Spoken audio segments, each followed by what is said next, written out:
Hey, Shalom, this is the brother Abad. You're back here once again. Before I get started, like always, I want to give all praises and glory to Yahweh Bahashem, Yahweh Shah Bahashem, Rakahakadash. The bonus to my teachers, the elder apostles of Great Millstone. Shalom to the hopeful elect. Yeah, man, I'm going to touch on anxiety, all right?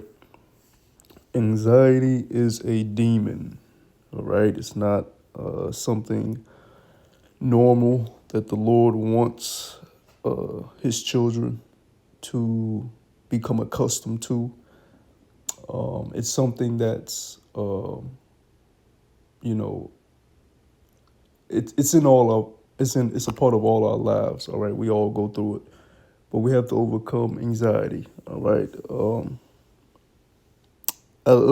Basically, I put Americans have high anxiety in Google, and this is what came up through the Google search. Right, it says yes, many sources indicate that Americans experience high levels of anxiety, and before I read any further, when you look at America, America is one of the most deadliest places to live on planet Earth due to its high uh, gun gun violence. All right, percentage. All right, everybody and their mama got a gun, and everybody and their mama using their guns, and America was built upon bloodshed and gun violence. So of course, you reap what you sow.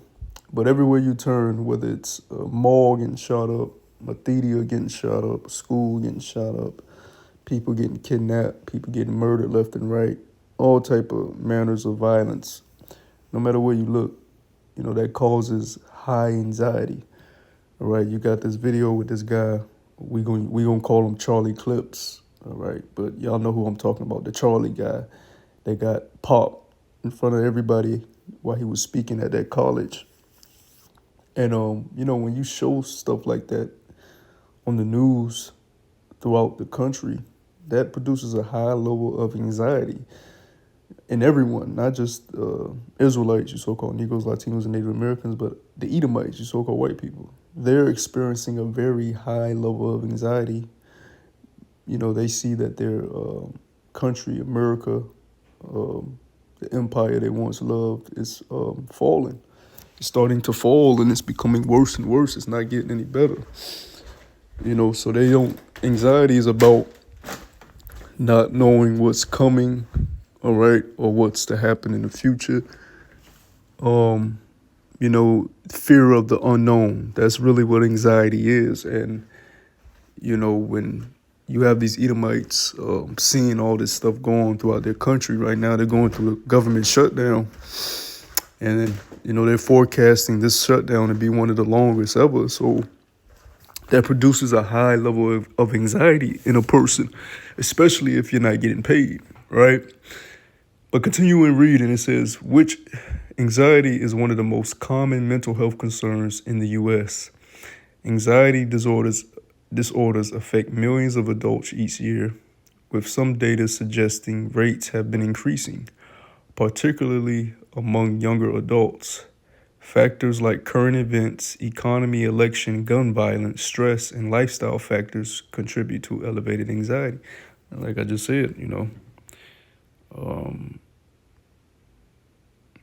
so you can read on all this stuff. It goes into stress and your daily life that increases anxiety. But as you look at these other article titles, American adults express increasing anxiousness in the annual poll. You know, they did a poll and said 43% of adults say they feel more anxious than they did the previous year. And that was just in 2024, so it's worse, this year. This article says dated 2025, 73% of American adults report experiencing elevated levels of anxiety. Let me read this real quick. This is crazy. Anxiety is a demon. Of course, I'm going to get into the scriptures, but it says on Psychology Today, it says the statistics are staggering. 73% of American adults report experiencing elevated levels of anxiety related to the U.S. political climate, with many describing their feelings as anxious, exhausted, and even angry. A recent mental health poll indicates that 67% of U.S. adults also report feeling anxious about global events, including concerns about the economy, safety, and climate change.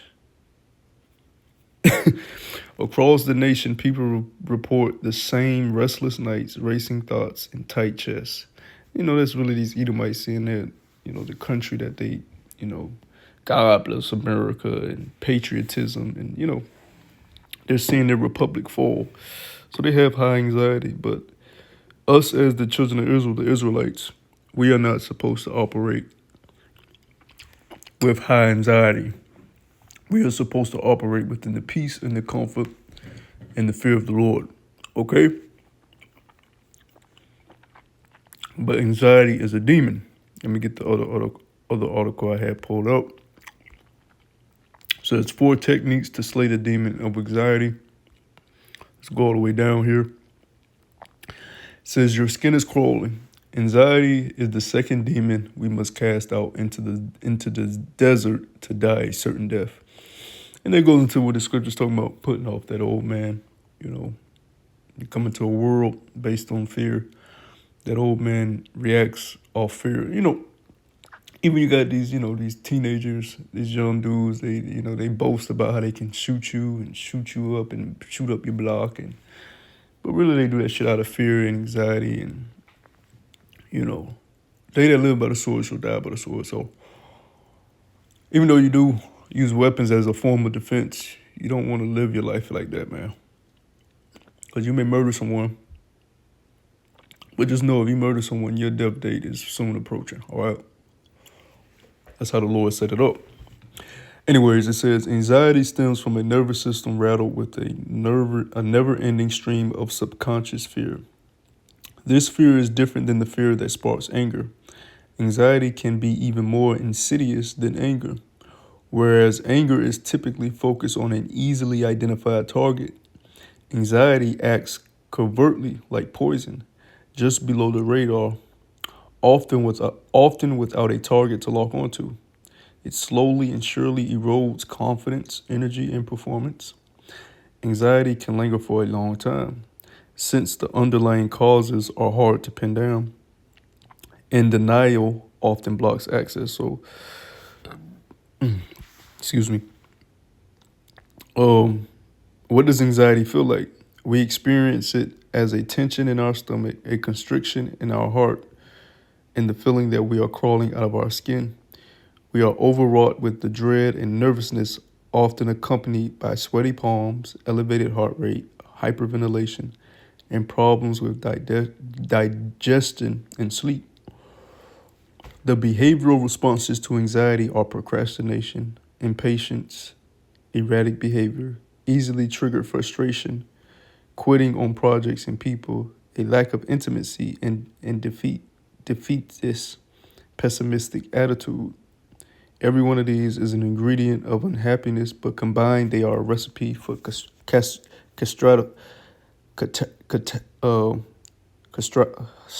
I can't say that word.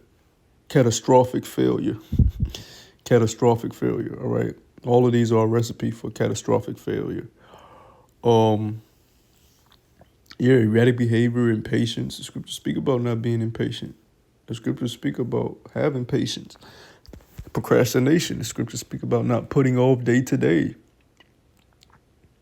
So, and you can take certain things for your anxiety, herbs like ashwagandha, maca root, drink your teas, your herbal teas, and that'll physically help you. But the most important thing to help you with anxiety is the scriptures, and that's where we're going to go. Okay, let's go to Philippians, 4th chapter.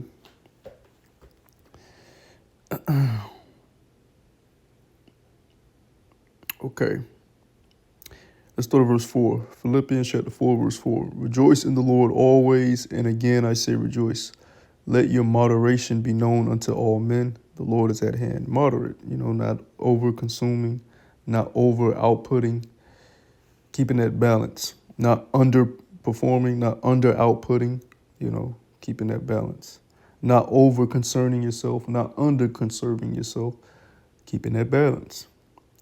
Verse 6, be careful for nothing, all right? That word careful there goes into being anxious. So you can say be anxious for nothing, but in everything by prayer and supplication with thanksgiving, let your requests be made unto Yahweh, Bahashem Yahushua.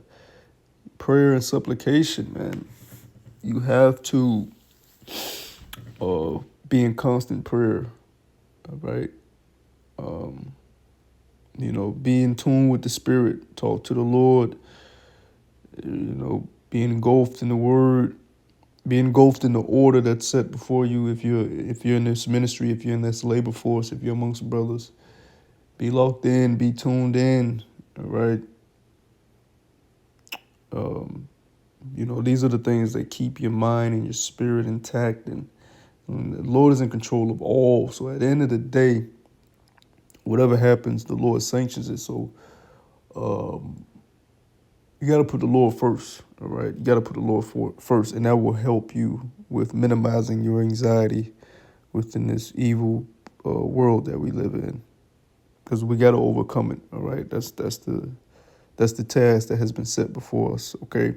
Matthew chapter 6, verse 34, it says, take therefore no thought for tomorrow, all right? Don't be so anxious about, what tomorrow is going to bring or what you got planned for tomorrow. Take therefore no thought for tomorrow, for the morrow shall take thought for the things of itself. Sufficient unto the day is the evil thereof. So don't worry yourself about, what tomorrow may bring. Focus on today, and that helps with your anxiety. Your problems are not, you got problems, you probably got debt, bills, people in the world fucking with you, all type of shit. Car problems, house problems, relationship problems. Those things are going to be there, but you have to take it day by day. The only way to take it day by day is to be engulfed in the Spirit, engulfed in the Word, engulfed in the brotherhood, being locked in, being tuned in. That will help you to begin to overcome your anxiety. All right, from there, let's get 1 Peter chapter 5. 1 Peter chapter 5. Let's see. 1 Peter chapter 5, verse 6, it says, start at verse 6, it says, be humble yourselves, therefore, under the mighty hand of Yahweh, Bahashem Yahushua, that he may exalt you in due time, casting all your cares, all right, your worries, your anxieties, casting all your care upon him, for he careth for you.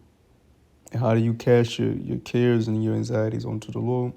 Prayer, supping, in the Word, all right, being in tune, locking in. Like I said, anxiety is a demon. It's not something normal that you should, it's normal, but it's not normal. It's normal because we live in a world where it's normal, but it's not normal for us in our natural state to live in just constant anxiety. It's a part of the battle, but you gotta, it's part of one of the things that you have to overcome, all right, anxiety. Moses was anxious about having to speak. Let's get that in Exodus, the 4th chapter.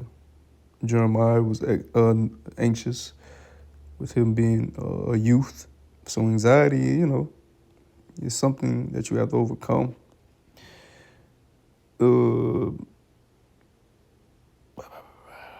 Exodus chapter 4.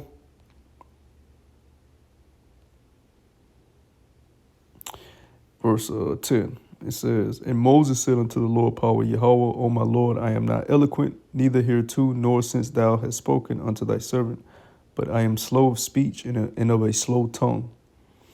And the Lord, power Yahweh, said unto him, who have made man's mouth, or who maketh the dumb, or deaf, or the seeing, or the blind?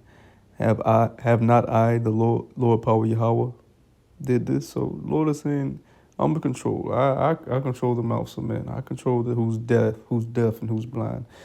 And really, when you have that understanding, you really just say, it'll bring down your anxiousness. 'Cause at the end of the day, it'll bring down your anxiety. Because at the end of the day, you realize, wow, man's goings are of the Lord. At the end of the day, right? Verse 12, it says, "Now therefore go, and I will be with thy mouth and teach thee what thou shalt say." It's just like when you see death surrounded around you, you hear about, crimes and murders happening. Well, the scriptures clearly tell you death should be encompassed around you, but it should not come nigh thee, it should not touch thee. All right. I mean like, the horrendous stuff that we be hearing. If a brother dies on this side, more than likely it's to glorify the names of Yahweh Bashem Yahushua. All right. You want to pray that you're able to continue out this high profession, this high calling that the Lord has blessed you with, and continue to serve the Lord and glorify the names of Yahweh Bashem Yahushua. Yahweh Yahushua be used as a purpose, and we all want to live to see the fall of our enemy, but if you do have to go back to the spirit realm, you want it to be for the glorification of the names of Yahweh Yahushua. Of course, some brothers may pass due to illnesses and certain things like that, but a lot of the wicked ways these people die on this earth is not meant for the righteous. And when I say righteous, because our righteousness is as filthy rags. When I say righteousness, I mean those that are cleansing their ways through the blood and through the word of Hamashiach Yahushua. So yeah, man, overcome anxiety. I pray this was edifying. Until the next time I say, Shalom.